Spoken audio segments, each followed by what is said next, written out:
ẹbí ará ọ̀rẹ́ ẹ jẹ́ ká jọ lọ sílé Princess Àníkẹ́ Ọdúnládé tó ṣe ọjọ́ ìbí rẹ̀ lónìí o.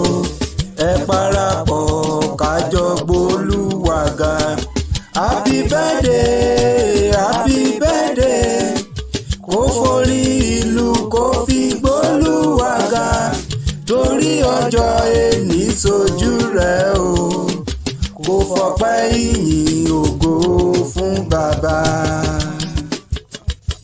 Bàbá ń kọrin ọpẹ́, orin ìyìn, orin ògo s'Ẹlẹ́dùmarè ọba, ó tó bẹ́ẹ̀ ó jù bẹ́ẹ̀ lọ. Nítorí èní ní sọjọ́ bíi màmá wa, olóríire èèyàn sáà ni mò ń kí, ẹni yìí ni mò ń kíhun, aláàánú èèyàn, olólùfẹ́ mẹ̀kúnnù, màmá rere, màmá àwa onínúure. Princess Àníkẹ́ Adé Ọdúnládé, màmá olóríire, atọ́kùn ètò ẹ jẹ́ ká jọ sọ let's discuss lórí ayélujára káàkiri gbogbo àgbáyé ni mò ń kí lọ́wọ́lọ́wọ́. Ọlọ́jọ́ bíi tòní màmá àwa onínúure, oníwà tútù bí àdàbà bíwà pẹ̀lẹ́, bó ti ń ṣe fáráalé ló ń ṣe fárá oko, bó ti ń ṣe fónílé ló ń ṣe fàlejò. Ọba mi òkè òkúkú ní jẹ́ ò táwọ́ náà. Bó ṣe ń ran ọkùnrin lọ́wọ́ bẹ́ẹ̀ ló ń ran obìnrin lọ́wọ́. Bó ṣe ń ran opó lọ́wọ́ bẹ́ẹ̀ ló ń ṣètọ́jú àwọn arúgbó, àwọn ọmọ aláìní ìyá àtàwọn ọmọ aláìní bàbá náà ò gbẹ́yìn, bẹ́ẹ̀ làwọn aláìní ò gbẹ́yìn. Màmá adúpẹ́ pé òkun bó ṣe ń ṣe ni ó mọ̀ ṣe ló má ṣe yíwà padà. Olóríire èèyàn sáà ni mò ń kí o. Ọlọ́lá èèyàn, ọmọọba tó kẹ́bí mọ́ra, tó kára mọ́ra, onífẹ́ ọmọdé ó sì tún níbẹ̀rù àgbà. Ẹ wò tó o bá tí gbọ́ ètò jẹ́jẹ́ ká jọ sọ lórí ayélujára, o tí gbọ́ ètò àfúnilọ́gbọ́n, o tí gbọ́ ètò àfúnilóye, o tí gbọ́ ètò tí kì í fi gbákọ̀bọ̀ kan nínú. Màmá ọlọ́jọ́ bíi tòní Princess Àníkẹ́ Ọdúnládé, àní o ti sọdún èyí o wá ní fọdún èyí ṣàṣemọ lọ́lọ́ọ̀lọ́hún, àsọdúnmọ́dún ló mọ̀ ṣe àṣẹ́ǹtẹ̀ Èdùmàrè. Màmá àbàwọ̀ tútù bí ẹja inú omi ni mò ń kí lọ́wọ́lọ́wọ́. Olójú oge, gbogbo ara délẹ̀ kìkì oge olóríire. Abẹ́yín funfun bí ẹ̀fun, abẹ́yín funfun bí ẹ̀gbọ̀n òwú. Màmá tó gbayì tó pàtàkì tó tún níláárí, a good role model ni. Màmá yàtọ̀ sáwọn tí ó faṣọ sára, aṣọ àwọ̀gbété lọ́sẹ̀pẹ̀ tí wọ́n mọ̀ bí wọ́n pé aráalé mi níbo ló ti rí dìdìrín ọ̀dẹ̀ dìdìrín dírógbó òpònú wèrè télọ̀ tó bá ọrọ́hun tó kọ́ rárá.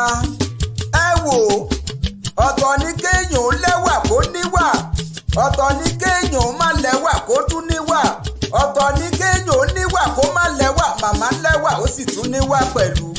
Màmá mo ní ẹni tó bá lò ní sọdún ẹ̀mí láyé, ọrùn ni ó mọ̀ wọ gbogbo wọn bẹ́ẹ̀ nítorí símẹ́ǹtì mẹ́fà pọ̀ èjù bẹ́ẹ̀. Ó yá wọn lọ́jọ́ bíi tòní o. Ọmọ wọn nífẹ̀ẹ́ oyè níbi ojúmọ́ tí ń mọ́ wáyé. Ó yá jájọ délé àwọn bàbá tó bí ọlọ́mọ. Ọmọ wọn nílé Ifẹ̀ o. Ọmọ onífẹ̀ẹ́ abùrẹ́, ọmọ adádé owó rẹ mọ́. Ọmọ onílé owó, ọmọ abùnábùtọ́ rẹ, ọmọ tí kì í bá wọn náwó ọjọ́ kejì. Ọmọ wọn nífẹ̀ẹ́ oyè. Wọ́n ní a kì í dúró kí wọ́n nífẹ̀ẹ́ Ọọ̀ni, a kì í bẹ̀rẹ̀ kí wọ́n nífẹ̀ẹ́ oyè.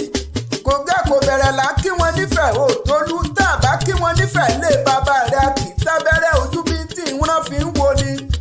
Ìwọ lọmọ olódò kan òtéréré, ìwọ lọmọ olódò kan ọ̀tàràrà, ìwọ lọmọ olódò kan tó sàn wéréke tó dẹ́yìn ìkùlé ọ̀sìnlẹ̀ lọ́jọ́sí tó dá bàtà. Wọ́n ní ìran onípele ò gbọ́dọ̀ bu mú, ìran àbàjá kan ò gbọ́dọ̀ bu wẹ́sẹ̀, ìkìdọ́ ọmọ onísọ̀ǹbọ̀rọ̀ ni ó bo omi odò náà gbẹ. Princess Àníkẹ́ sọ̀ǹbọ̀rọ̀ ojú rẹ̀ wù mí, jẹ́ kí ibi dandan kó mọ́ bá lábẹ́. Wọ́n ní ojú rábẹ́ sásá ló nífẹ̀ẹ́ Ọọ̀ni jẹ́. Ìwọ lọmọ ilẹ̀kùn mẹ́rìndínlógún tó nífẹ̀ẹ́ tì lọ́jọ́sí. Wọ́n ní tó bá tẹ̀sóńlé tẹ̀sósòdì ọgbọọgba ní í ṣe. Princess Àníkẹ́ Ọdúnládé o. Ìwọ lọmọ onílù kan ọ̀bá ti rí bá. Ìwọ lọmọ onílù kan ọ̀bá ti rí bà. Ìwọ lọmọ onílù kan tá a fáwọn ẹkùnṣe lọ́jọ́sí tó jẹ́ pé àkété ń pè tí èrìn náà ìsọ̀sán rẹ. Wọ́n ní onípele ò gbọ́dọ̀ jó. iná àbàjá kò gbọ́dọ̀ yọ̀sẹ̀ kìkìdá ọmọ onísọ̀bọ̀rọ̀ ni ó jolú náà ya. àní o ti sọdún èyí náà ò wá ní fọdún èyí ṣàṣemọ ìtẹ̀síwájú lórí ìtẹ̀síwájú owó nínú owó ọlá nínú ọlá ni kó máa jẹ́ tiẹ̀. àní ò ní búrìbúrì kó mọ báwọn jíjó ìyà ọmọ aráyé ò ní fẹ́ gbà fún ọ lóúnjẹ. ọmọ aráyé ò wá ní kọ òun ẹ ò ní ṣìṣe ò ní sì wí bẹ́ẹ̀ ló sì ní sì sọ lọ́lọ́ ọlọ́run. lọ́dún èyí tó mú yìí ikú ló bá ń bẹ lóde kórí ọkété àrùn ló bá ń bẹ lóde kórí ọkété òfò ẹ̀mí ló bá ń bẹ lóde kórí ọkété ikú ọmọ ló bá ń bẹ lóde kórí ọkété.